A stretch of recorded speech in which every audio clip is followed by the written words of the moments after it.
O tema de hoje ele foi sugerido pelo nosso irmão José Luiz.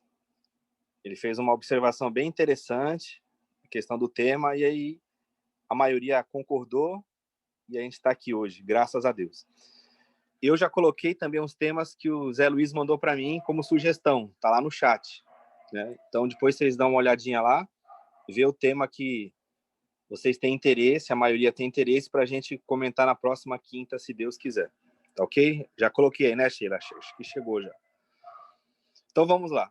Naquele mesmo padrão, eu vou falar aqui rapidamente, o material eu já preparei, aí depois eu mando também no grupo e mando individualmente para quem não está lá no grupo.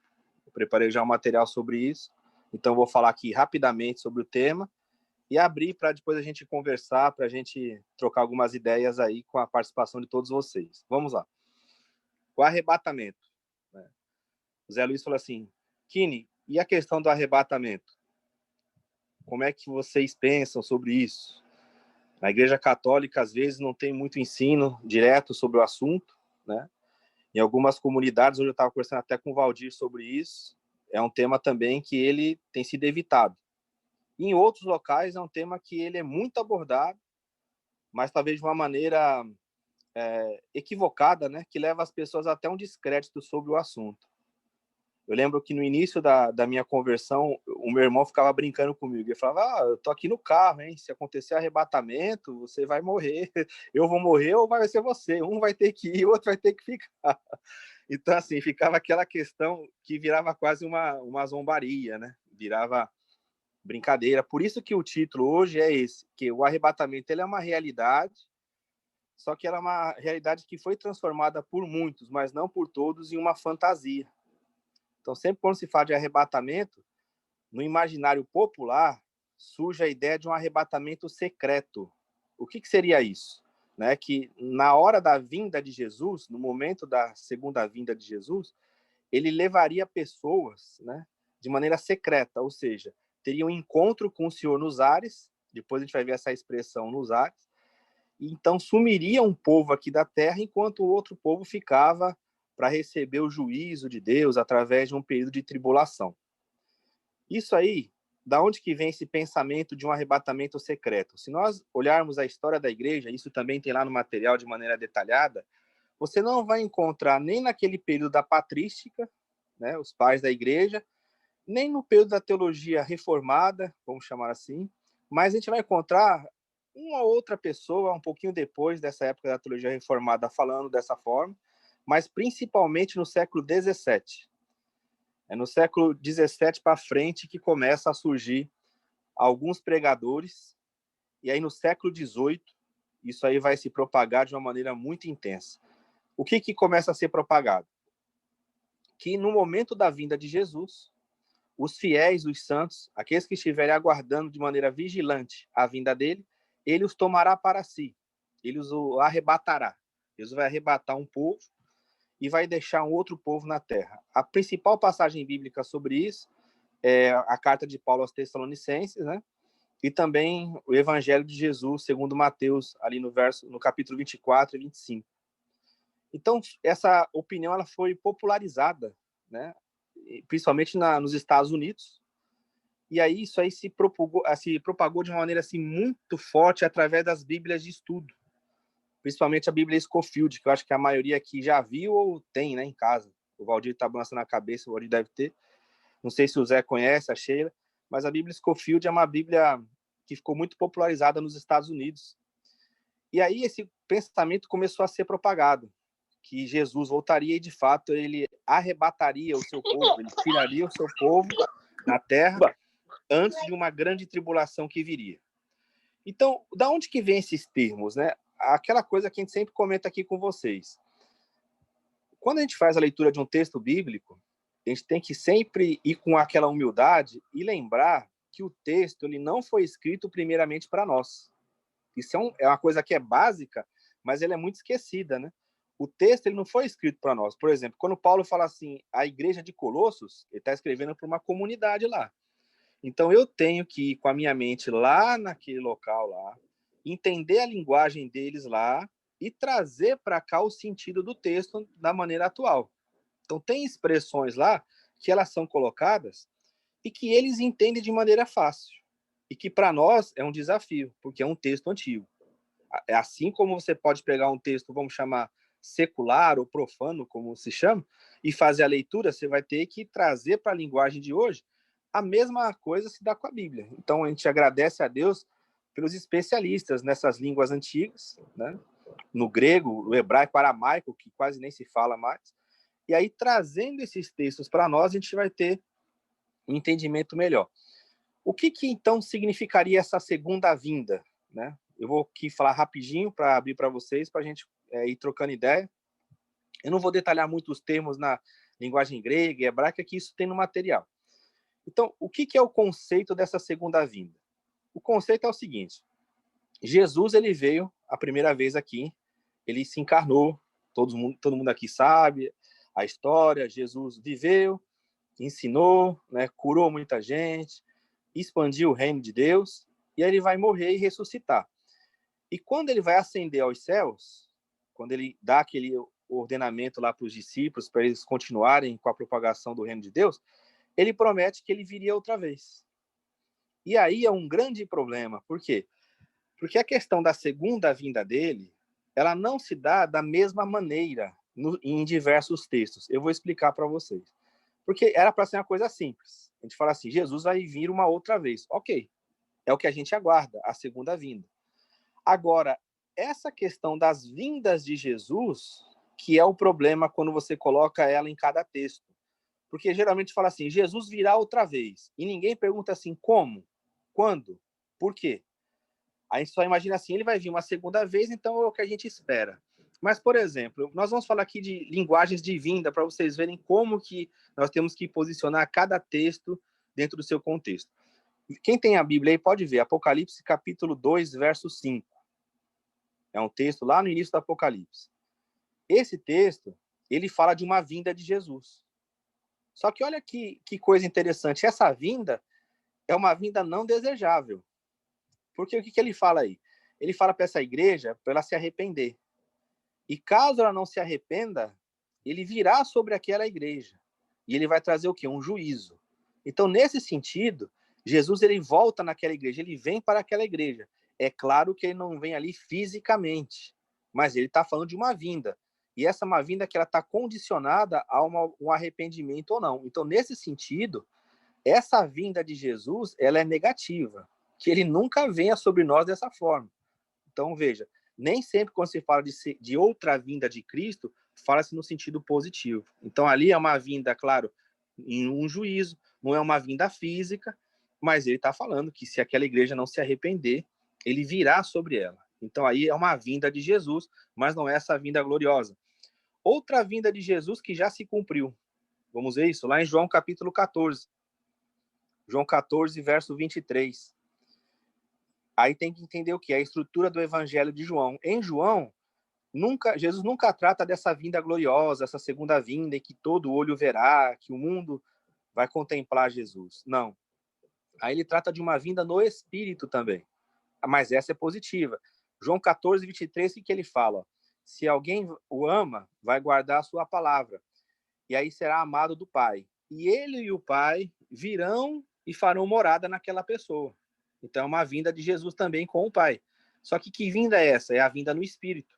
Nós sabemos, né? Nós somos a morada de Deus, o Senhor habita em nós. Então essa vinda já se cumpriu lá em Pentecostes. É uma vinda de Jesus, mas não é uma vinda gloriosa, como nós chamamos. Não é a vinda que ele virá retornar fisicamente. É uma vinda no Espírito. Essa já se cumpriu também.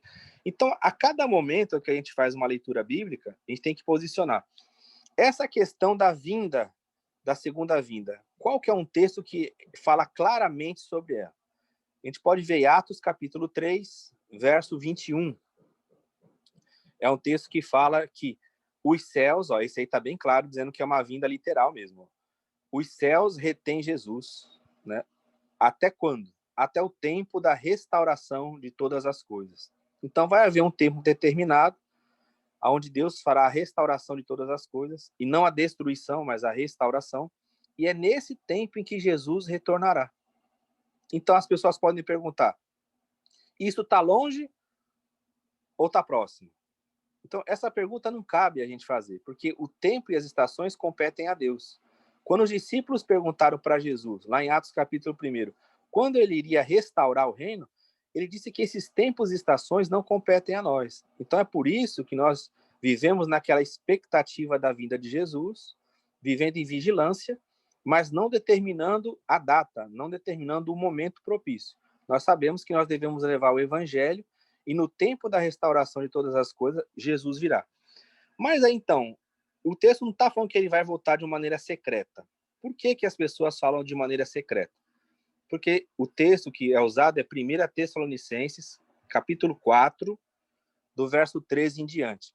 Ali, quando Paulo fala que ocorrerá, né, um encontro com o Senhor nos ares, então dá a impressão que, de fato, Jesus vai sugar as pessoas, vai ser que nem um imã. E também, muito dessa teologia, ela usou até de testemunhos não cristãos. Eu vou dar um exemplo para vocês. Ficou famosa uma palestra uma vez lá do Chico Xavier, quando ele estava na Federação Espírita dando uma palestra, e ele falou o seguinte, que lá o Emmanuel, né, que era o espírito que andava com ele, o Emmanuel falou para ele que chegaria um momento na humanidade e que surgiria uma nova era. E dentro dessa nova era, algumas pessoas não estariam habilitadas para viver na Terra nessa nova era. E aí o que aconteceria? Ele teve uma visão. Ele teve uma visão que passava um ímã sobre a Terra e puxava algumas pessoas. E aí, segundo a interpretação dele, essas pessoas que eram puxadas eram pessoas que não estavam aptas a viver na Terra nesse período dourado. Então, isso aí foi uma bomba, foi assim um gatilho para as pessoas falarem, tá vendo? Os espíritas estão falando que vai sumir um povo da Terra, que esse povo não vai estar apto a viver nesse período glorioso, que eles falam que é um período glorioso, mas isso é um período de engano que vai ter na Terra. E até lá no Espiritismo estão dizendo que vai sumir um povo. Então, assim, sempre se pegou de testemunhos, até não bíblicos, né? Isso aí é uma visão que ele teve lá dentro da mentalidade dele, e as pessoas começaram a acreditar nisso. O grosso dessa doutrina ficou nessa questão dessa expressão de Paulo, e aí de interpretação de textos, em que Jesus ele fala acerca de uma vinda, mas não de uma vinda, vamos chamar assim, essa vinda gloriosa, mas de uma volta de juízo. Vamos lá, Mateus capítulo 24. Já vou concluir já para vocês falarem. Esse texto, ele é o texto-chave aí do sermão profético de Jesus. O que acontece aí? Jesus ele fala dentro do templo, lá em Mateus 23, e ele fala da destruição de Jerusalém de uma maneira muito enfática. Jesus ele chega e fala que tudo vai ficar ali deserto e que cairá sobre aquela geração todo o sangue, desde Abel até Zacarias, que tudo virá sobre aquela geração. E aí Jesus chora por Jerusalém. Mateus 23, 37. Quando acaba esse discurso, Jesus sai do templo. E aí o que acontece? Os seus discípulos vão até ele. Aí é interessante quando a gente faz a comparação dos textos paralelos, né, em Lucas e em Marcos. Porque em Marcos, eles falam assim, olha, mestre, quantas pedras, que edifício, né? Eles valorizam muito aquela questão do templo. Aí Jesus ele vai responder para eles, diante daquela pergunta, aí é Mateus 24, 3, que sinal que haveria da vinda de Jesus e do fim do mundo. Aí que é o grande problema. Porque essa expressão fim do mundo aí, se você pegar algumas versões, ela coloca consumação dos séculos, ou, de uma maneira bem melhor traduzida, é a Bíblia de Jerusalém, que ela traduz como fim desta época. Então, o que Jesus está falando ali? É a passagem do mundo antigo, naquela concepção de novos céus e nova terra que os judeus tinham principalmente através do terceiro Isaías, né? Que é a terceira parte do livro de Isaías, que fala muito dessa questão do novos céus e nova terra.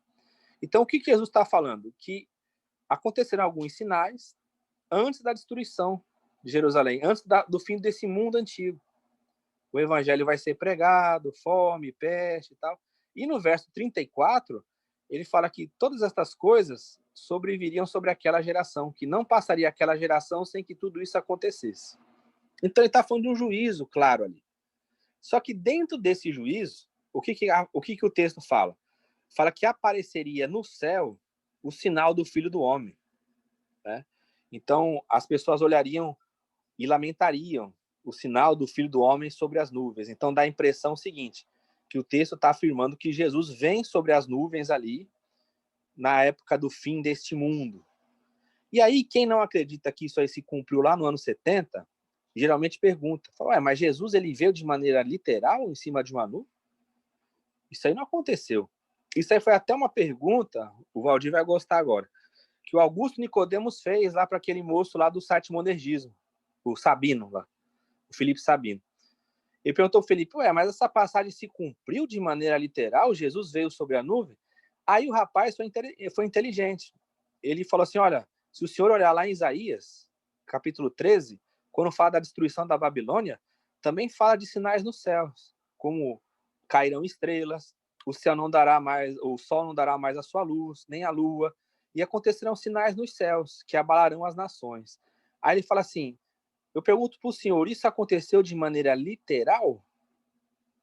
Aí o reverendo ficou sem responder e falou, então tá bom, já que você falou que cumpriu, cumpriu. Por quê? Porque essa passagem é uma passagem onde Jesus usa de uma linguagem muito específica, que é a apocalíptica judaica. É um texto grave, é um texto forte. Só que lá para eles, aquilo que eu falei no início, lá para eles entendem isso. E o Flávio Josefo, que é o historiador da época, ele fala de sinais no céu naquele período. Ele fala até de um cometa que passou lá, ele fala assim de coisas que começaram a acontecer que muitos cristãos identificaram como sendo o cumprimento dessa profecia de Jesus, mas que não é nem necessário olhar esses sinais, porque ali a linguagem é aquelas linguagens que os profetas usavam, como dizia assim, Jeová vem cavalgando numa nuvem. A gente não vai imaginar Deus montado numa nuvem cavalgando. É uma linguagem que eles usavam muito propícia daquela época. Então essa passagem, como ela fala de uma tribulação, que sofreria uma grande tribulação, é aí que entra toda essa questão do arrebatamento, Zé. Porque o que se fala? Que essa tribulação é uma tribulação que há de vir sobre o mundo, mas que Jesus ele iria conceder um rapto, que ele iria tirar o povo dele, e aí você vai ver algumas visões, dentro dessa tribulação. Alguns acreditam que Jesus tiraria o povo logo assim no início, né?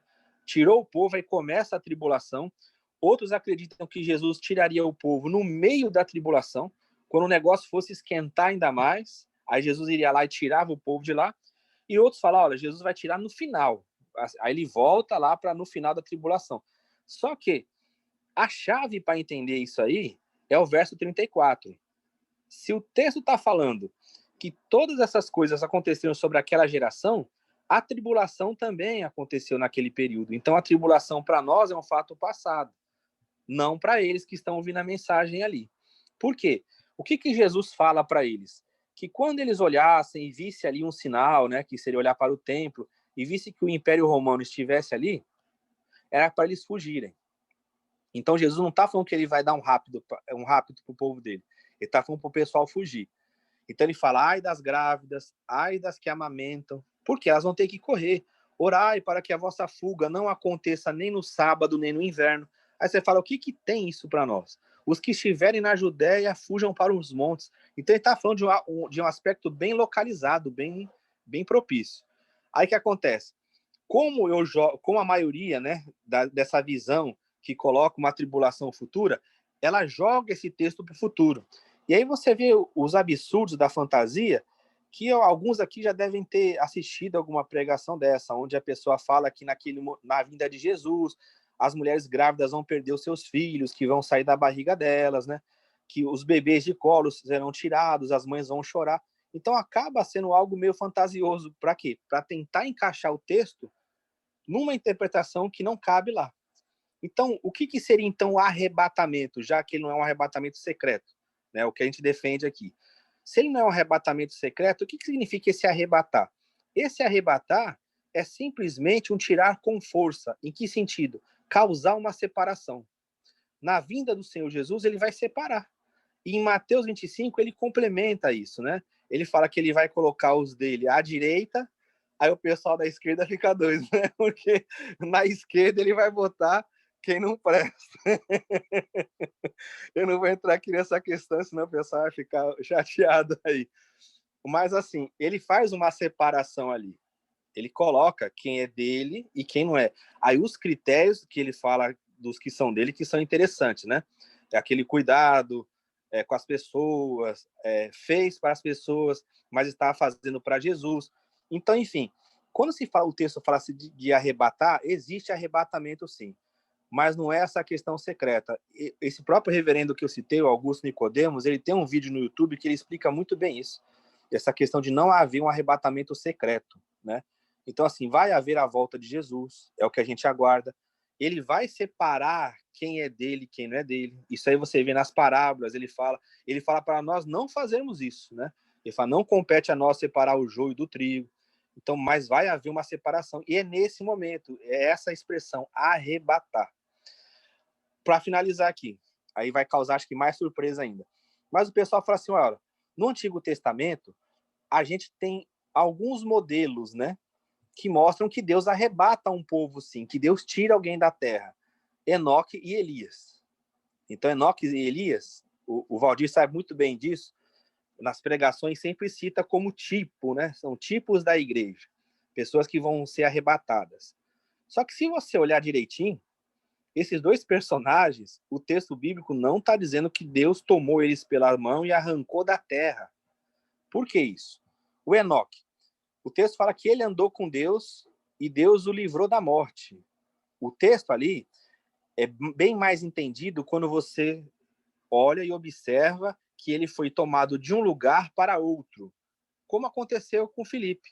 Para quem não visse a morte, Deus tomou ele de um lugar e colocou em outro. Lá no estudo tem as passagens na língua original bem detalhadas. E para confirmar isso, o autor aos Hebreus, se você observar naquele capítulo 11 dos Heróis da Fé, ele vai citar Enoque e depois o texto vai falar assim, ó, todos estes morreram. Todos estes morreram. Então ele inclui Enoque nisso aí. E textos extra-bíblicos que eram usados também confirmava que não foi um arrebatamento para Deus, levou para ele e tomou e deixou ele no céu. Até porque ele não poderia participar disso, porque Cristo é que tem a primícia da ressurreição. Para ele estar lá, né? Aí Cristo não teria mais a primícia. Se ele fosse direto para o céu e já tivesse naquela manifestação de Deus, Deus o tomou porque ele era incorruptível, nós estaríamos antecipando a primícia que é de Cristo, que é a primícia da glorificação. O fato do Elias é mais fácil ainda, porque o texto fala assim, que os carros de fogo separaram, né? O pessoal fala, ele foi arrebatado no carro de fogo. Ele não foi arrebatado no carro de fogo. O carro de fogo separou e ele subiu ao céu num redemoinho. Aí a mesma expressão que é de Paulo cabe aqui. Qual céu? O céu dos céus ou o céu atmosférico? Só que esse é mais fácil, porque lá na frente vai ter uma passagem aonde as pessoas vão até o Eliseu e elas querem ter uma informação sobre Elias. Aí Eliseu fala da questão da carta que vai mandar para Elias. Ora, não vai mandar uma carta para o céu, né? O Elias ele vai responder com uma carta lá na frente. É uma coisa tão clara que ninguém observa isso. Eu falo, meu Deus, ele está lá depois de 20 anos ainda. Só que ele sai de cena, ele sai do circuito. E Eliseu fala para não ir procurá-lo, para não importunar o Elias, porque ele foi para um local aonde eles não sabiam a identificação exata. Mas depois vai aparecer uma carta dele. Aí no estudo eu coloco as referências bíblicas. Então, essas pessoas elas não foram arrebatadas nesse sentido, né? Elas foram tomadas ali e transferiram e se mudaram de um lugar para outro. E não é que elas foram arrebatadas e estiveram com Deus. Né? Isso aí não tem nenhum sentido no povo hebraico, nas histórias do povo judeu, a gente não vê isso. Tá ok? Então eu vou deixar aberto aí para vocês falarem, Sheila. Então, deixa eu ver se tem alguma pergunta aqui no bate-papo. Não tem nenhuma pergunta. Ninguém quer perguntar nada? Podem comentar aí. Marcelo Mendes falou que tem muito que aprender. Mas Graça e paz, irmãos. Paz. Eu vejo a questão do arrebatamento, né? É tipo como se fosse uma fuga, né? Do terror que vai surgir sobre a Terra, correto? Correto. Se você for pregar isso para uma pessoa que já mora num país cheio de guerra, tipo a Síria e Laos, essas coisas assim, não ficaria muito bem. O que vocês acham? É verdade. Não, esse escapismo, né? Ele não ficaria bem mesmo. A pessoa fala, mas olha, cuidado, mas Deus vai nos livrar do momento de perseguição, de morte. Ele fala, mas eu já vivo nesse ambiente. Isso aqui pra gente é normal. Não tem escapismo disso, né? Por quê? Será que Deus vai privilegiar o mundo ocidental? Lá eles estão morrendo muito, né? Por amor a Jesus. Mais do que em todas as épocas da igreja tem gente morrendo, né? A missão Portas Abertas trata muito bem disso, com os dados. Então, assim, é muito bem, Carlinhos, é verdade isso. Para eles, você vai falar, ó, Deus vai livrar a gente da tribulação que há de vir. Fala, mas para mim não vai falar nada. Eu já sofro, eu já tenho que me reunir de maneira secreta, minha família já é perseguida. Então, para eles não tem sentido mesmo. Ou seja, como se já fosse arrebatado, eles ficaram e aí vai, né? A gente vai, então, tipo, a gente foi arrebatado, eles ficaram, mais ou menos por aí que eles podem entender, né? Exatamente. Wilton, Oi. eu penso que terror é terror em qualquer ocasião, entendeu? Eu acho que todo mundo que vive numa situação de guerra, num mundo tão conflituoso como é o Oriente Médio, eu acho que tem uma esperança que haja uma mudança, haja um tempo de paz, porque ninguém consegue sobreviver num ambiente desse, tão hostil. Eu acho que, mesmo sendo uma região tão há séculos conflituosa, eu acho que aqueles que conhecem a Jesus, que têm conhecido a Jesus, realmente eu acho que ainda anseiam por essa promessa, assim. É uma opinião minha. Sim, isso é até uma coisa que eu estava conversando com o Valdir hoje de tarde. A expansão do evangelho é que vai proporcionar isso, né? A expansão do evangelho. O que traz a paz é o príncipe da paz. Então, é uma situação difícil, mas eles vão prevalecer em Jesus. A perspectiva é boa. A perspectiva é olhar para o futuro e enxergar que o evangelho vai alcançar. Até porque essas regiões, se nós observarmos na história da igreja, a gente esquece isso. A gente fala assim, aquelas regiões que nunca ouviram o evangelho. Pelo contrário, aquelas regiões ali foram as primeiras a ouvirem o evangelho, né? As missões lá na Igreja do Oriente aconteceram lá. É que a história foi acontecendo, o tempo foi passando, o islamismo chegou lá, mas a perspectiva é que o evangelho alcance essas nações. E aí você vê, por exemplo, regiões como a Coreia do Norte. Você fala assim, lá um sistema impossível de entrar, né? Só que quem te imagina? O evangelho tem chegado lá, tem pessoas que têm sonhado com Jesus, né? Jesus crucificado, as pessoas vão querer saber o que é isso. Hoje, através da internet, as pessoas têm acesso, mesmo com aquela privação toda que eles sofrem, os missionários mostram como você consegue alcançar as pessoas através da tecnologia. Então, isso é um grande avanço. Então, a gente pode até não ver na nossa geração esses locais serem pacificados, mas a gente tem que acreditar que o evangelho vai fazer isso, porque aonde Jesus chega, o reino da paz chega. Viu, Tini? Inclusive, Wilton, outro dia eu estava ouvindo o Bibotalk e eles estavam entrevistando um dos líderes do Missões Portas Abertas na Coreia do Norte. Sim. E ele relatou assim, ele falou, eu não posso dar detalhes porque eu posso prejudicar missionários que estão lá secretamente. Mas Sim. existem campos de concentração na Coreia do Norte onde estão presos mais de 90 mil cristãos. Para você ver, num dos lugares que é considerado da janela 1040 lá, mais fechados do mundo para o evangelho, existem milhares de cristãos lá servindo a Cristo, estão presos em campos de concentração, segundo o que ele mesmo disse lá, né? Porque estava falando sobre o que estavam lá, estavam sofrendo também a questão da perseguição e a questão do corona, né? Vírus também. Sim. Então ele estava comentando sobre isso daí. Então, para você, bem que você falou aí, num lugar extremamente fechado, né? Sim. O evangelho já chegou também, está lá também, a gente não faz ideia, né? Só Exatamente. Uma coisa, assim, que eu queria falar aí, você destruiu a minha escatologia assembleiana que eu aprendi desde criança, tá? Nada. Aquilo que eu aprendi nos filmes deixados para trás, né? Isso. Que vai sumir, de ficar só a roupinha.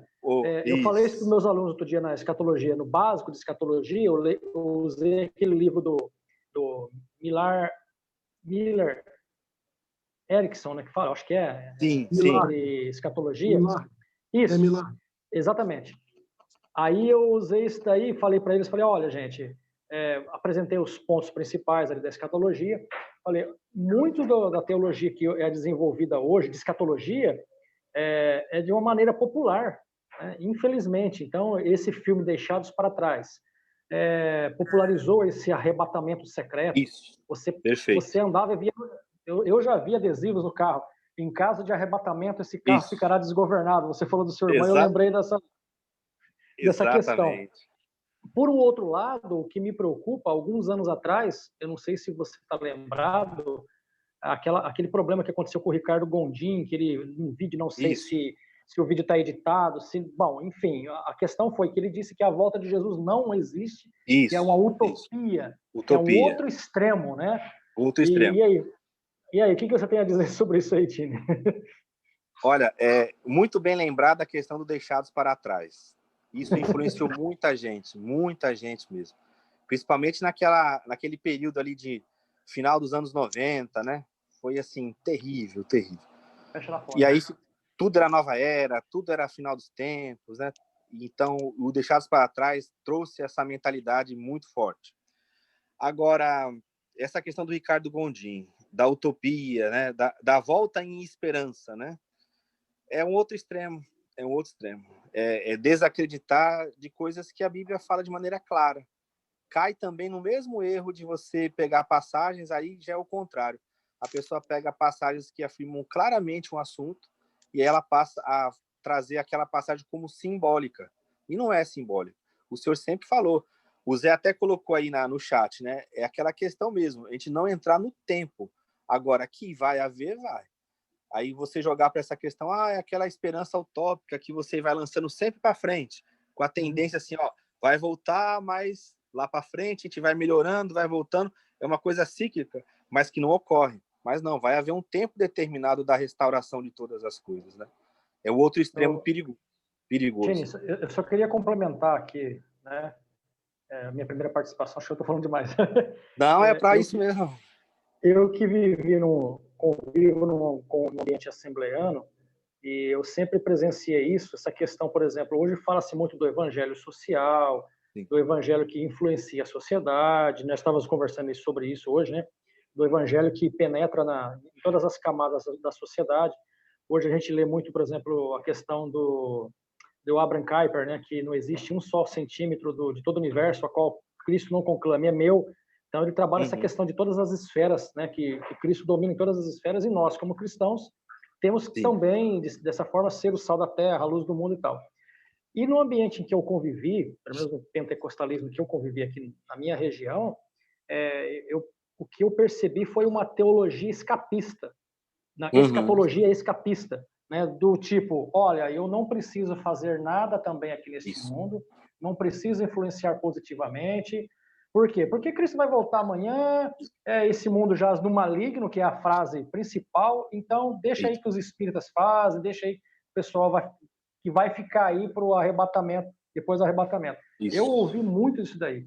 Na minha época, eu estava fazendo curso para a SPSEX, para a ESA, Escolas de Sargento das Armas, e eu tinha um amigo meu, eu me lembro, acho que foi na época da Guerra do Golfo, na primeira Guerra do Golfo. Começou, ele falou, olha, eu não vou fazer não. Eu falei, por quê? Porque Jesus está vindo, aí, ó, o sinal aí, ó, Jesus vai vir, não vai adiantar eu fazer o curso. Não foi prestar o concurso, eu fui e ele não foi, sabe? É assim, para você ver, a gente fala hoje, para pensar, a influência que isso causou até nas ações, no dia a dia das pessoas. Perfeito. Duas coisas sobre isso que você falou. A herança pentecostal, que eu respeito muito, eu sou pentecostal, respeito muito, mas no pentecostalismo, uma das coisas que causou a queda lá de Azusa foi o quê? Você sabe disso. Muitos irmãos falam assim, olha, Deus restaurou os dons na igreja, a igreja está agora igual a igreja primitiva, ele está retornando. Então, a gente não precisa fazer faculdade, não precisa se preocupar, porque o Senhor está às portas. E aí houve aquela questão que muita gente começou a deixar de trabalhar, de estudar, e o pessoal falou, não é dessa forma. Então, essa mentalidade já veio com essa questão do movimento pentecostal. Aconteceu o problema lá. E essa questão que você falou agora aí, da influência dessa cosmovisão negativa, o César Raimundo, que é o autor do site lá da Revista Cristã, ele fala que esse é o pior legado dessa teologia escapista. Ele fala que esse é o pior legado, porque ele fala assim, você vai falar com a pessoa e fala, não vou me dedicar, Jesus está vindo logo, para que eu vou me formar, para que eu vou mudar esse mundo vai ter que piorar mesmo, ele tem que entrar num colapso para Jesus voltar. Então, são pessoas que elas olham o mundo nesse lado negativo, usa essa expressão que você disse do texto bíblico, o mundo jaz no maligno, mas não entende o contexto. Aí não vê o avanço da igreja. Então, para eles é o seguinte, quanto pior, melhor, porque aí apressa a vinda de Jesus. E o César ele fala que esse é o pior legado que essa teologia deixou. Eu percebo isso aí mesmo, essa resistência das pessoas, até no curso de teologia você vai conversar com as pessoas, você percebe essa resistência. Sim. Não, irmão, não precisa de tudo isso aí, não. Tem uma pergunta aqui no chat, ó, sobre primeira ressurreição, né? Outra também, Will. Perguntou aí, né? O que é a segunda morte? A segunda morte é a morte eterna. E a primeira ressurreição é essa ressurreição que nós recebemos quando nós cremos no Evangelho. Nós passamos da morte para a vida. Essa é a primeira ressurreição. A segunda ressurreição é aquela definitiva. Mas nós já passamos da morte para a vida. Nós que cremos em Cristo. Nós passamos por ela, pela primeira ressurreição. E a segunda morte é a morte definitiva, a morte final. A morte eterna. Will, tem um irmão aqui, o irmão Isaac perguntou o seguinte, mediante a sua explicação, como será o arrebatamento da igreja? Já que não vai ter esse arrebatamento de subir, de o carro ficar desgovernado. Arrebatamento é a mesma coisa que segunda vinda. Não tem esse arrebatamento secreto. Arrebatamento é aquela expressão que eu falei, é o separar, onde o Senhor vai separar o povo dele de quem não é. Não é levar para um outro local, não. É a mesma coisa que segunda vinda. Não é uma segunda vinda em duas fases, como as pessoas pregam. Arrebatar é o que vai acontecer mediante a vinda do Senhor. Ele vai tirar o povo dele, ele vai se encontrar com o povo dele, todo olho verá, né? Claro, as pessoas que estão ali. E aí acontece aquele fenômeno que Paulo fala, os que morreram em Cristo vão ressuscitar, os que estiverem vivos vão ser tomados ali pelo Senhor para estar para sempre com ele. Perfeito. Ô, Wilton. Oi. Tem uma pergunta.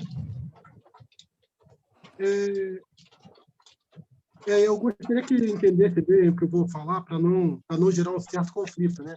Eu acredito que as pessoas nesse grupo são maduras, mas talvez um dos motivos uma das maiores tragédias da teologia escapista foi permitir que o diabo hoje desse um show de ocupação de espaços no mundo. Vou explicar por quê. Sim. Eu conheci pessoas de grande talento que abriram mão de futuros promissores porque falaram para elas que Jesus estava voltando. Isso. Que não era tempo de estudar, que era tempo de buscar a Deus. E essas pessoas automaticamente acreditaram porque olhavam aquelas pessoas que falavam como referências, mas não analisavam a Escritura, e aí acabaram abrindo mão de futuro e hoje estão aí numa situação complicada na vida, decepcionada com Deus. No livro de Atos dos Apóstolos, a gente vê a questão da igreja, eu vou ser rápido para fazer a pergunta também, a questão da igreja de Atos dos Apóstolos, segundo algumas informações, não sei se você já leu sobre isso, um dos motivos daquela união ser tão fervorosa foi também um dos fatores também foi a questão da volta de Cristo. Que todos se juntaram, todos viviam como um, eles tinham tudo em comum, justamente porque, como Jesus ia voltar, então era mais fácil manter a unidade, todos vivendo ali em prisão, para que esperasse Jesus voltar. Como isso não aconteceu, com o tempo a fé de muitos começaram a esfriar, e aí perdeu-se aquela comunhão tão maravilhosa que se deu naquele período.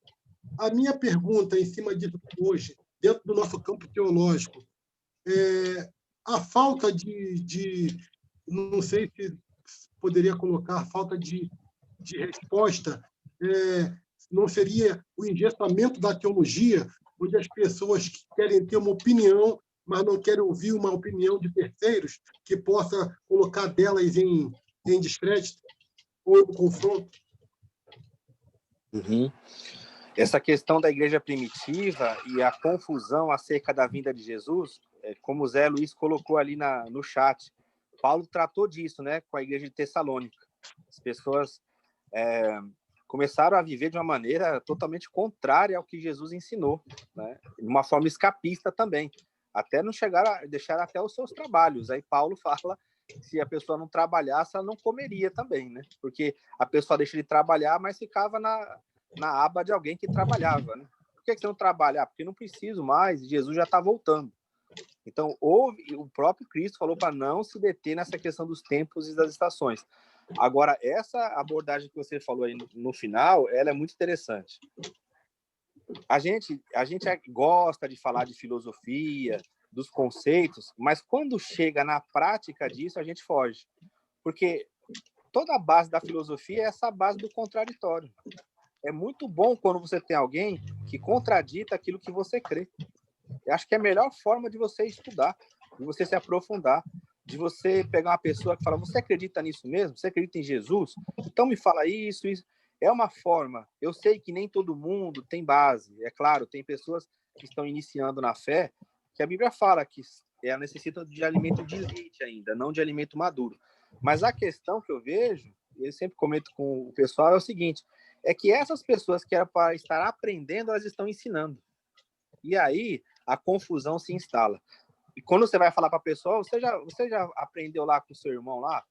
Você já procurou um seminário? Ou você... Não, o Senhor vai falar comigo. É complicado, porque você não vê em nenhum outro lugar isso. Você chegar para uma pessoa que quer ser médico e falar para ela assim, ó, você está estudando medicina? Não, eu vou chegar na hora lá, vou fazer uma operação. Você fala, tá doido? Aí você não vai deixar sua esposa ser operada, já vai deixar? Chega e fala assim, ó, minha esposa tem que ser operada, tem que fazer uma operação que tem que abrir a cabeça dela. Aí o cara fala, não, pode ficar tranquilo que eu vou fazer essa operação. Essa é médico? Não, mas o senhor vai me dar na hora. Você fala, você é maluco? Só que com a Bíblia a gente não faz isso. A gente espiritualiza, né?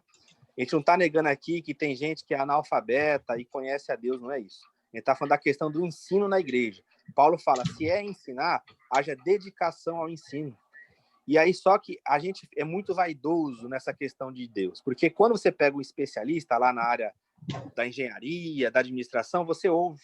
Você fala, pô, o cara descobriu uma coisa lá, eu vou ouvir. Na teologia tem uma vaidade, já percebeu? Você fala assim, eu acreditei errado durante 20 anos, não é possível. Por quê? Foi Deus que me deu. Então dá aquela impressão, se eu admitir que eu aprendi errado e que eu vivi errado, será mesmo que a minha fé é verdadeira? Aí é aquela coisa que eu estava conversando com o Valdir, a fé entra em colapso. Porque a fé do camarada não está firmada em Jesus. A fé dele está firmada num sistema doutrinário, dogmático. Se você tirar um ponto ali, ele se perde. Ele vai numa escadinha e tem que ser aquilo lá. Agora, quando você tira a caixinha dele, ele fica perdido, porque não está em Jesus. Quando você está em Jesus, as coisas secundárias, elas não se tornam principais. Elas não afetam. Você chega e fala assim, poxa, cara, legal, eu aprendi aí a questão do arrebatamento, tranquilo. Mas não é. Isso, eu estava falando com o Valdir, às vezes isso aí é o principal da vida do cara. O cara é um doutor em escatologia. Tinha um rapaz lá, que a gente conversava no Facebook, ele dava cursos e palestras. O César pegou os argumentos dele, derrubou um a um. O cara começou a xingar o César. Ao invés de ele agradecer e falar assim, poxa, irmão, muito obrigado, eu aprendi errado, mas aí tem que ter dificuldade. Aí o cara chega e ele não abre mão daquilo. Então, por isso que a gente não tem um ganho. Por isso que a gente tem tanta divisão no nosso meio, né? Acabou com a fonte de renda e com o orgulho dele, né? Isso, exatamente. A paz do Senhor, irmãos! A paz do Senhor, irmãos! Olha o Isaías aí. Eu tô dirigindo aqui, estou acompanhando. Poxa, depois eu vou ver a gravação. Foi benção. Irmão Cuidado Nelson para ser arrebatado. O carro vai andar sozinho. Quem mais tem perguntas? Irmão Isaías, quando o senhor não está, ninguém quer fazer pergunta. Eu tenho 15. É bonito isso. Quem tá perguntando aí? Só para completar o que eu estava falando, para que a gente possa entender, quando eu disse que o diabo está dando um show de ocupação de espaço no mundo, eu digo foi justamente por isso, porque a igreja não estimulou as pessoas a estudarem, a se tornarem grandes médicos, grandes comandantes de forças armadas, grandes advogados para ocupar supremos, para ocupar governos, para ocupar parte da medicina, parte do empresariado, entendeu? Para que os servos realmente fossem relevantes como o sal da terra. E hoje nós passamos essa grande dificuldade, dessa grande opressão. Vemos no mundo o diabo se manifestando literalmente através do comportamento dessas pessoas que agem corruptamente, fazendo isso, ocupando espaço, oprimindo a população, jogando por terra princípios e valores que são importantes no nosso cotidiano, à luz da Bíblia, e nós estamos aqui hoje dependendo da graça de Deus para poder sobreviver, porque nós temos representantes. Sim, exatamente. Exatamente. O Jonas Madureira que trabalha essa questão, né? Isso. Como é que a gente não prepara, a gente prepara pessoas para pregar, para cantar na igreja só. A gente não prepara um juiz, um governador, um presidente, um ministro da justiça, enfim, nunca trabalhamos essas questões aí. Justamente, eu acredito, por influência dessa escatologia escapista. E o irmão falou muito bem aí, que o Abraham Kuyper, que eu estava ouvindo esses dias o Igor Miguel falando a respeito disso, sobre que não existe espaço vago na sociedade. Alguém vai ocupar. Se o cristão não ocupar, se a igreja não ocupar, o ateu vai ocupar, o camarada que não tem um princípio cristão vai ocupar.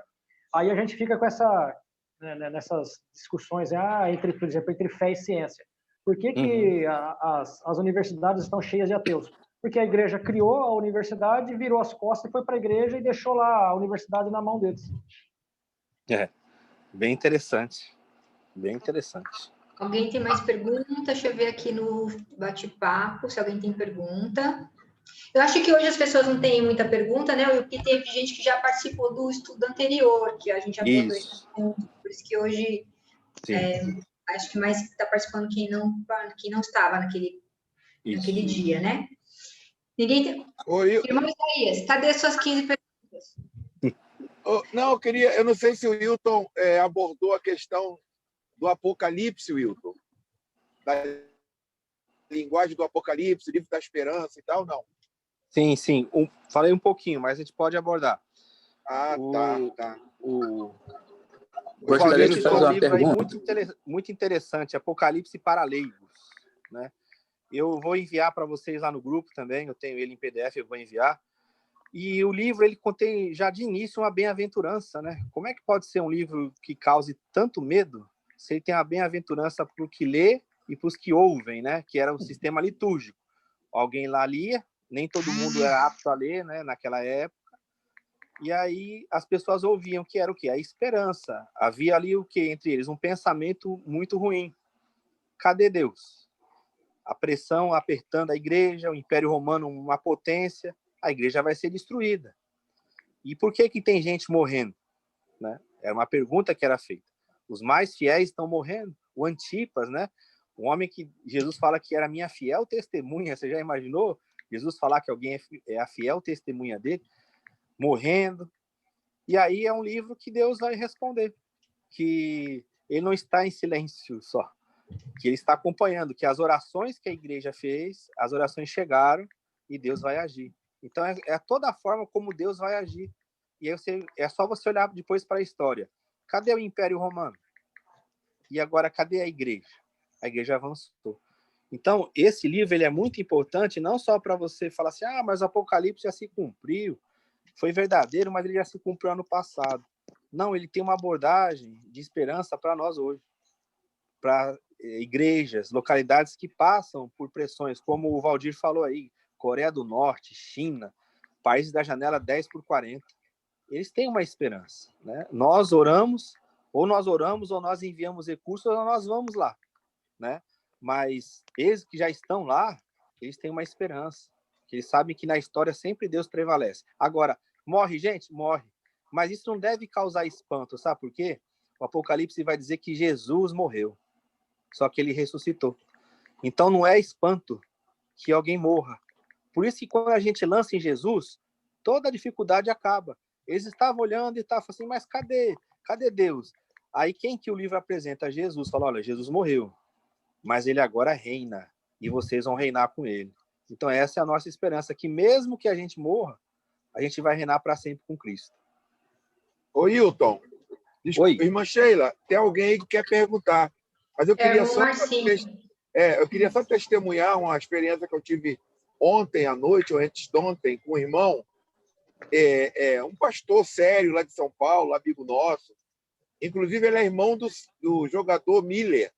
Ele é irmão do jogador Miller e do Cocada. Eu não sei se tem alguém do grupo aqui, pastor Leba. E ele estava conversando comigo e tal, e ele falou comigo, Isaías, ele também crê no pré-milenismo e tal, né? Muito interessante a abordagem dele. E eu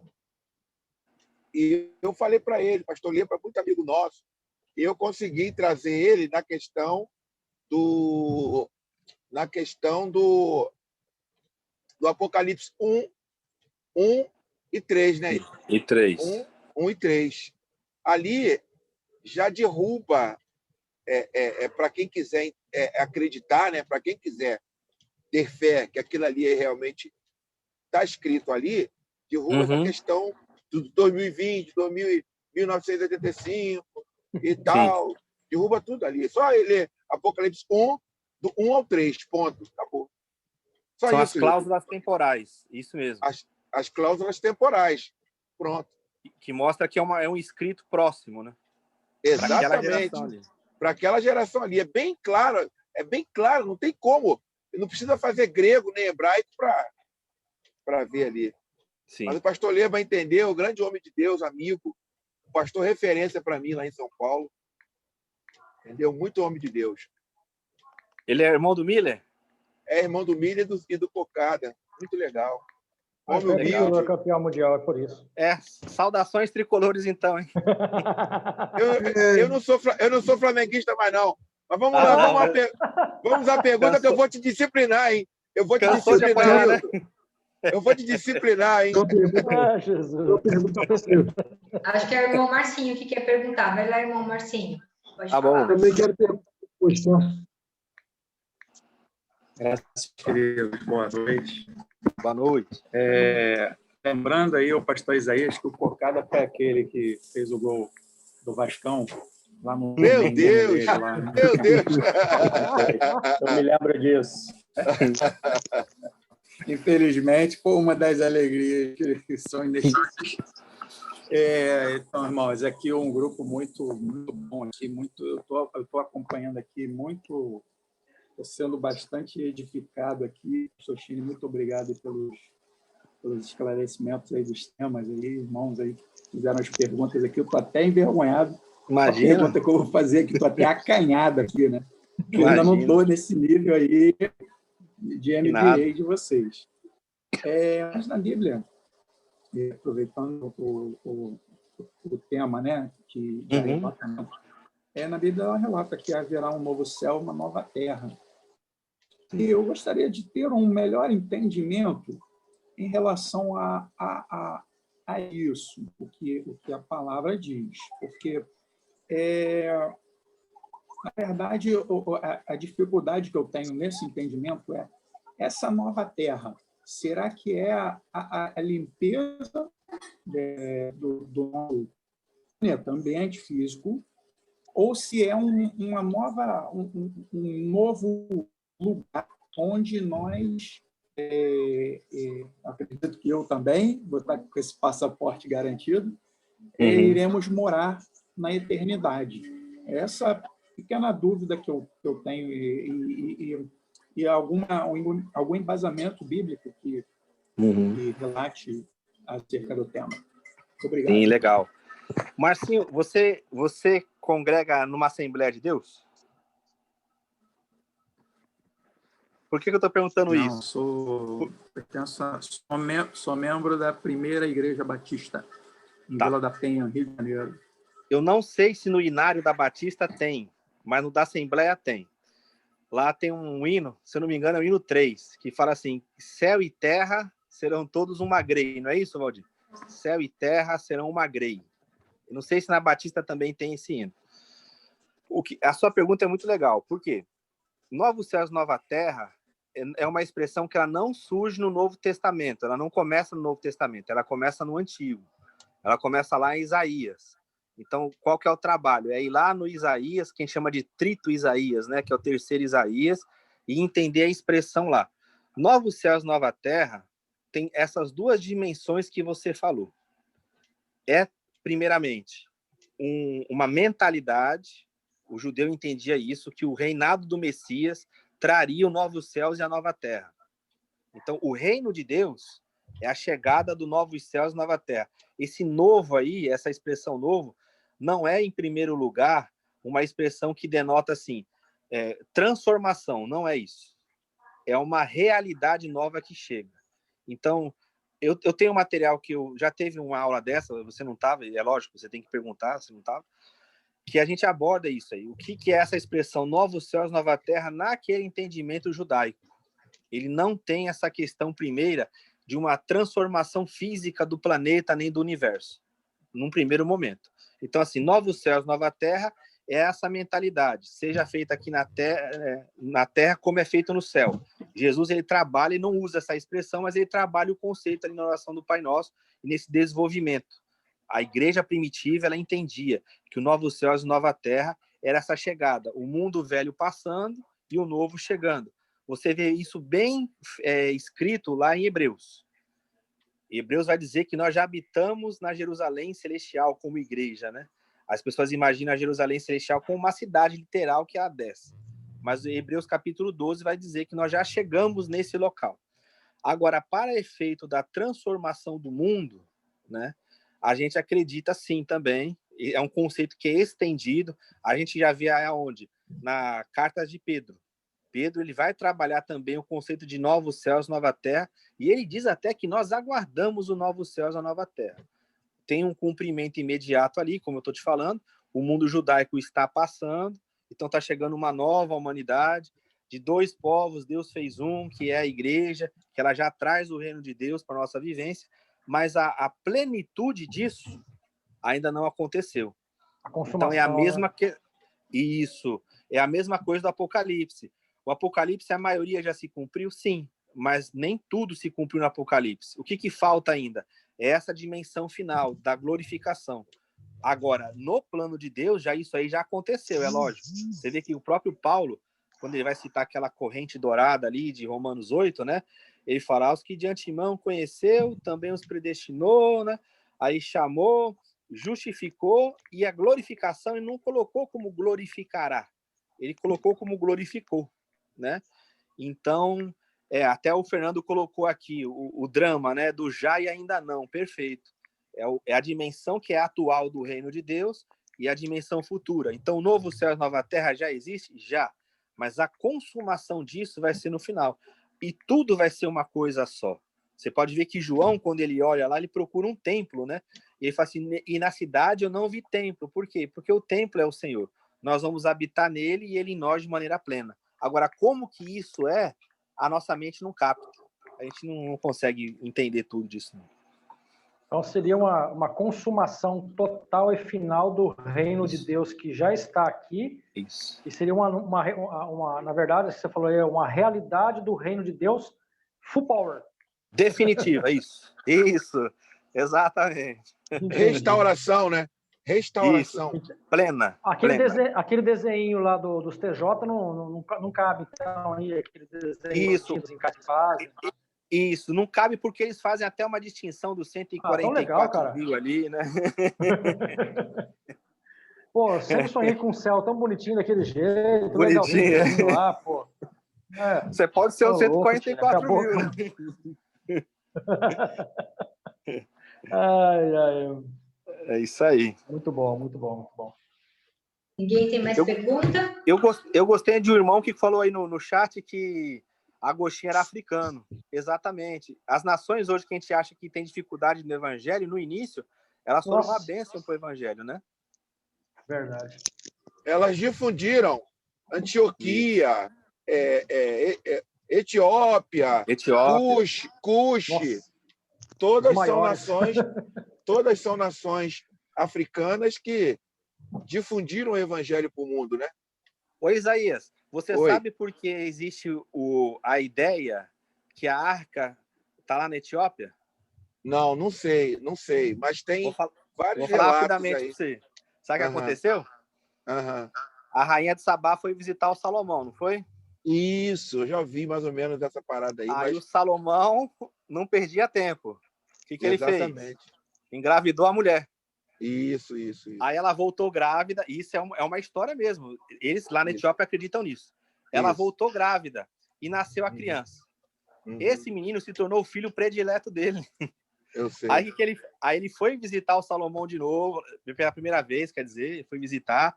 O Salomão ficou apaixonado por ele. Aí o que o Salomão falou? Falou, ó, vou mandar para lá uns levitas. E eles aproveitaram para esconder a arca e levar a arca junto para lá. Por isso que eles acreditam que a arca está lá. Porque foi um filho que ele teve com a rainha de Sabá. Eu acompanho muito o culto da igreja etíope. E vocês conhecem os 11 templos? Os 11 templos que tem lá na Etiópia? Já viu, Wilton? Não vi. Eles são cavados de cima para baixo nas rochas, nas pedras. Então tem templo de 40 metros de altura.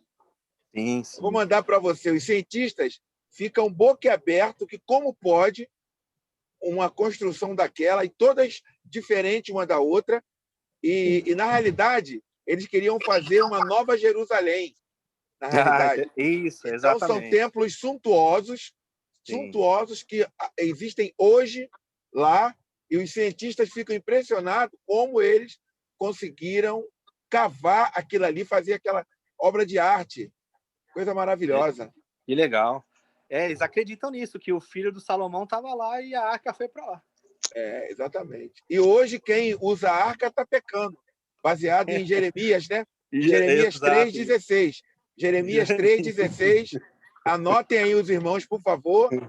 Se teu pastor usa a arca na igreja, manda ele ler Jeremias 3,16. Da Universal, não pode? Porque ninguém lá... Salomão do Universal. Porque ninguém lá lê Jeremias 3,16. Sim. Só vocês, né? Não, mas é verdade. É verdade isso aí, gente. Que de conhecimento. Que eles acreditam, sim. Avaliza o legalismo. Eles acreditam. A falta de conhecimento avaliza o legalismo. Exato, com certeza. Com certeza. E aí, Sheila? Você viu o comentário aqui do irmão Isaac? Deixa eu ver. Qual que ele coloca, Sheila? Se o arrebatamento é a segunda morte, onde Cristo ia separar os seus, e o pós-milenismo, o juízo final? Acho que é uma pergunta, né? Sim. Não, o arrebatamento é a segunda vinda, não é a segunda morte, né? Então, essa questão do juízo final, essa questão... O milênio é o grande período de tempo compreendido entre a primeira e a segunda vinda, né? Agora, essa questão do juízo, tudo, isso é após a segunda vinda de Jesus, né? Isso é após. Entendi. Alguém tem mais alguma pergunta? Eu acho que ninguém tem mais pergunta, né, Will? Eu acho que encerrou, né? Ou então foram arrebatados. Tem muita gente nova aí, hein? Tem o pessoal novo. Fernando Santos, Isaac Araújo, o Valdir. Eloides. Eu convidei o Fernando, viu, time? Legal. Seja bem-vindo. Sheila, esses temas que estão lá no início do chat, que o Zé propôs lá, o que o pessoal acha? Pois é, eu acho que pode ser o que você quiser. Deixa eu voltar lá, porque é tanta conversa aqui que eu não lembro mais. Eu sei que você enumerou, né? Gente, o que vocês acham? Análise da figura de Maria, mãe de Jesus. Outro título. Período da patrística. Outro título. As perseguições aos cristãos no Império Romano. A questão dos mártires e dos que negaram a fé e se arrependeram. E o quarto título, os documentos apócrifos. O que vocês votam aí? Vamos votando aí no chat. O Valdir botou 4. Documentos apócrifos. Análise da figura de Maria, mãe de Jesus. Um tema que está surgindo mesmo.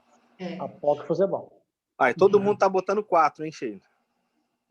Eu acho legal, então, depois deixar esse de análise de Maria, figura mãe de Jesus, porque aqui no grupo, às vezes, tem católico. Eu acho que é um tema que vai ser legal também. Então, a gente pode fazer o 4 e depois fazer o 1. O que vocês acham? Tá, beleza. Joia. Peraí, Maravilha. Okay. Maravilha. Então, gente, se ninguém tem mais perguntas, eu vou agora, como diz o irmão Isaías, que está dirigindo para o momento do ofertório. Tem alguém aí que tem... tem alguém, eu acho que quer fazer uma pergunta. Mas antes da pergunta, irmã... irmã Sheila, antes da pergunta, faz a questão da contribuição aí para o ministério do irmão Wilton. Exatamente. Então, é isso, gente. O irmão Wilton, para quem não conhece, ele vive somente para a obra e da obra, ok? Ele trabalhava na Infraero, eu sou colega dele de trabalho, ex-colega de trabalho, e ele saiu da Infraero há algum tempo para se dedicar somente à obra, tá? Então, quem puder ajudá-lo, façam, que vai ser, com certeza, algo muito bom. E eu vou passar para vocês o número da conta e vou deixar também no chat para vocês depois pegarem, tá? Banco do Brasil, agência 2862, dígito 2. Calma, irmã Sheila. Eu estou anotando. Coloca no chat aí. Põe no chat. Nem todo mundo sabe usar o chat. Nem todo mundo sabe usar, pastor Nelson. Nem todo mundo sabe usar. Eu já vou colocar no chat, estou só digitando aqui. Vou repetir. Banco do Brasil, agência 2862-2, conta corrente 29824-7. O nome do amado é Wilton José Chini. CPF dele 285-753-398-50. Ok? E acabei de colocar no chat. Então, quem puder contribuir com o irmão Wilton, fique à vontade, com o valor que quiser e puder. Amém? Amém. Glória a Deus. Agora vamos ver quem tem pergunta. Vai lá, pastor Elcio. Vamos lá.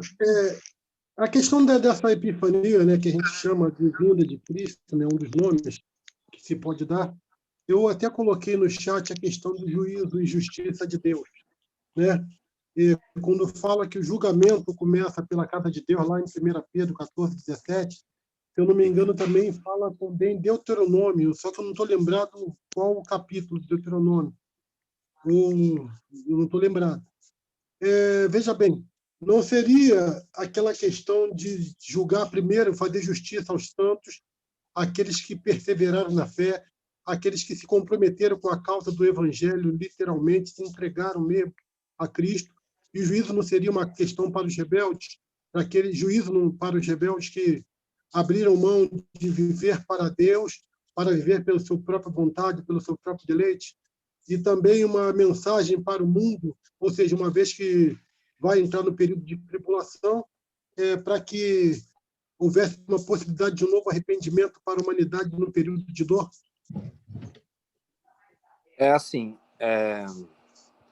A questão de 1 de Pedro 4,17, o juízo que começa pela casa de Deus, todo aquele contexto ele já aborda uma questão do sofrimento. E a expectativa ali é aquele juízo que vai ocorrer no ano 70, onde eles já anunciam que é para se salvar daquela geração perversa e o Senhor enviaria um juízo ali, né? Então, assim, é um juízo local, né? É difícil a gente ler isso porque, como eu falei, a gente sempre lê na perspectiva de que o texto vai falar diretamente para nós. Mas ali, tanto na primeira como na segunda epístola de Pedro, é falado desse juízo iminente que está para surgir. O tempo da misericórdia ali está sendo pouco, mas ainda foi dado. Por quê? Quando Jesus morre e ressuscita, qual que era a perspectiva daquele messianismo? Que haveria ali um juízo iminente. Mas ainda o Senhor confere aquele tempo para eles se arrependerem. Pedro começa a anunciar lá no dia do Pentecostes.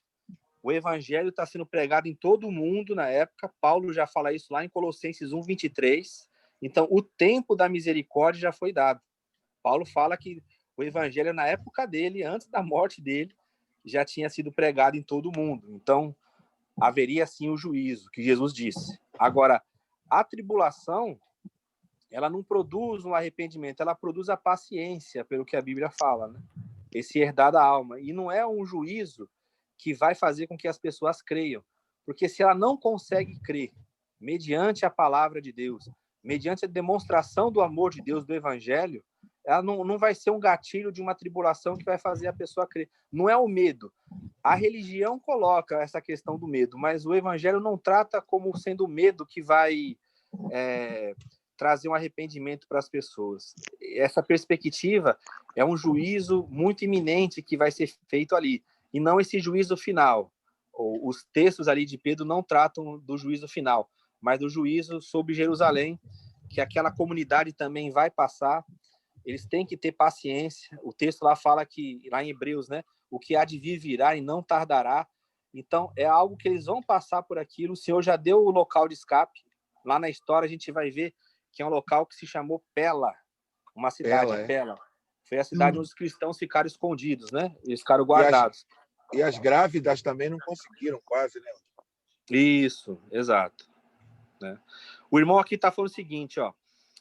Depois passa as referências de Enoque e Elias. Sim, o Fernando está no grupo lá? Nosso? Cadê o Fernando? Tem que falar com o povo do grupo aí. Quem quiser entrar no grupo... Vou passar para o Fernando. Ô, Fernando, Sheila, tem como anotar o WhatsApp aí do Fernando para colocar no grupo? Que aí eu vou mandar o material para ele do Enoque e Elias. Tem lá um e-book só disso. Né? E a questão das duas testemunhas é uma questão bastante polêmica, que eu vou mandar também no grupo. Quem são as duas testemunhas do Apocalipse? Eu vou mandar lá também um e-book sobre isso. Tá, então, irmão Fernando, coloca seu número aí. Só colocar o Fernando lá, isso. Que assim que terminar aqui, ele estiver lá, eu mando o material para vocês. Amém. Então, acho que ninguém tem mais perguntas. Tem? Se não tiver mais perguntas, a gente faz a oração. O tema da semana que vem vai ser documentos apócrifos, ok? E aí, eu vou pedir para o irmão Nelson fazer uma oração de encerramento. Enquanto isso, o irmão Fernando, não esquece de colocar seu telefone para a gente acrescentar no grupo. Isso. Amém, irmão Nelson? Estou mandando uma mensagem para o Fernando aqui, se ele manda também o contato dele no meu WhatsApp. Eu vou mandar meu telefone aqui para ele. Tá bom, estou anotando aqui. Ele mandou aí, Sheila. Só tem que ver o DDD, de onde que ele é, né? Irmão Fernando, de onde você é? Sotaque não é carioca. Acho que é 19, né, amigo do... 19. 19? Ah, então tá bom. Amigo do...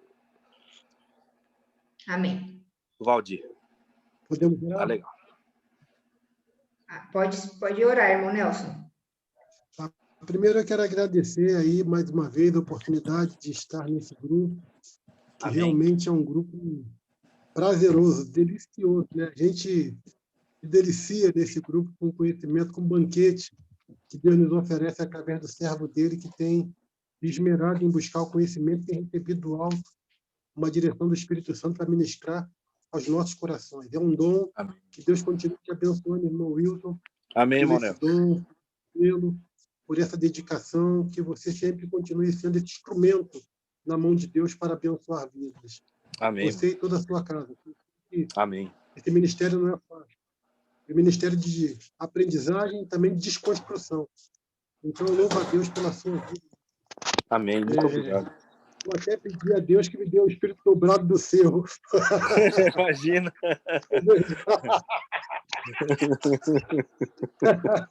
Glória a Deus. Vamos orar, Amém. então.